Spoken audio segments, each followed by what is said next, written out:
آبنائے ہرمز کی بندش سے کراچی کے بعد گوادر پورٹ پر بھی غیر معمولی سرگرمیاں دیکھی جا رہی ہیں۔ معروف جریدے دی ڈپلومیٹ کے مطابق گوادر پورٹ پر اپریل کے مہینے تک 11,000 کنٹینرز کی ہینڈلنگ کی گئی۔ گزشتہ پورے سال کے دوران گوادر کی بندرگاہ سے صرف 8,300 کنٹینرز اتارے اور چڑھائے گئے تھے۔ جریدے کا کہنا ہے کہ گوادر پورٹ پر سالانہ 20 جہاز لنگر انداز ہوتے ہیں، لیکن مشرق وسطی کی صورتحال کے باعث یہاں جہازوں کی آمد و رفت میں بڑا اضافہ ریکارڈ کیا گیا ہے۔ دی ڈپلومیٹ کے مطابق یہ اضافہ گوادر کی بندرگاہ پر دور رس نتائج مرتب کرے گا۔ اس صورتحال سے علاقائی تجارت کے لیے گوادر پورٹ کی اہمیت میں اور ساکھ میں اضافہ ہوگا۔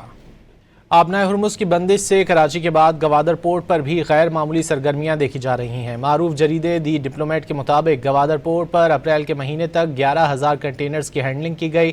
گزشتہ پورے سال کے دوران گوادر کی بندرگاہ سے صرف 8,300 کنٹینرز اتارے اور چڑھائے گئے تھے۔